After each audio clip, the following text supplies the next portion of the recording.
नमस्कार मंडळी, स्वागत आहे पुन्हा एकदा नवीन दिवसाच्या नवीन ब्लॉग मध्ये. तर फायनली आज आमच्या कॉलेजमध्ये ना ट्रेडिशनल डे, सो त्याच्यासाठी ना इतके आवरावर करायचं काम चालू आहे. मी माझ्या ना सगळ्याच मैत्रिणींना माझ्या रूमवरती बोलून घेतलं होतं आणि इथून आम्ही सगळ्या सोबत साडी घालून सोबत कॉलेजला जाणार होतो. आणि की रस्त्याने जाताना ना एकटीला साडी घालून जायला इतकं ऑकवर्ड फील होतं ना भाई, कारण की सगळेजण तोंडाकडे पाहत राहतात. सो त्याच्यामुळे आम्ही सगळ्याजणी रूमवरती आवरत होतो आणि इतकी घाई गडबड चालू होती ना, कोणाचं काय हरवतंय तर कोणाचं काय हरवतंय. त्यात आम्हाला इतका उशीर झाला होता. रूमवरतीच आम्हाला 10 वाजले होते आवरता. त्यात साडी वगैरे घातली होती म्हणून इतकं भयंकर गरम होत होतं ना, मेकअप पण ते राहिलं बाजूला आणि गरमीने आमची हालत बेहाल झाली. आता माझे केस ना आधीच लई छोटे, त्यात ते करली आहे, किती पण स्ट्रेटनिंग केली तरी ते व्यवस्थित काही सेट होती नाही. आता आमच्या दोघींची ना नथ सेम होती, त्याच्यामुळे आम्हाला कळतच नव्हतं कोणती कोणाची आणि कोणती कोणाची. मस्तपैकी रेडी वगैरे झालो, फायनली कॉलेजमध्ये आलो. आता आम्हाला येऊपर्यंत ना सगळ्याच पोरी कॉलेजमध्ये ऑलरेडी आली, कारण की आम्हाला बराच टाइम झाला यायला, कारण की सगळ्यांची साडी वगैरे घालून आवरण्यात त्याला कधी 10 वाजले आम्हाला कळालंच नाही. आता सगळ्या पोरी आल्याच्या नंतर आहे ना रील बनवायला चालू केलं, जे की आम्ही दरवर्षीच बनवतो. आणि आता तर हे आमचं लास्ट इयर होतं म्हणलं, व्हिडिओची आणि फोटोची तर काय अजिबात हाई काही नव्हती.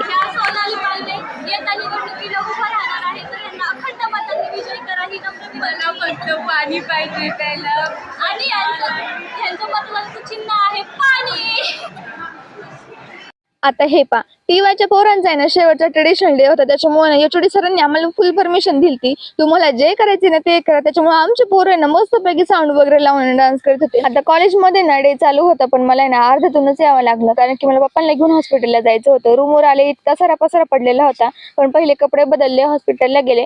हॉस्पिटलचं काम उरकल्याच्या नंतर त्यांना पुन्हा बस स्टँडला सोडवलं. तर चला आजसाठी एवढंच. आता भेटूया फेअरवेल मध्ये, तोपर्यंत टाटा बाय बाय.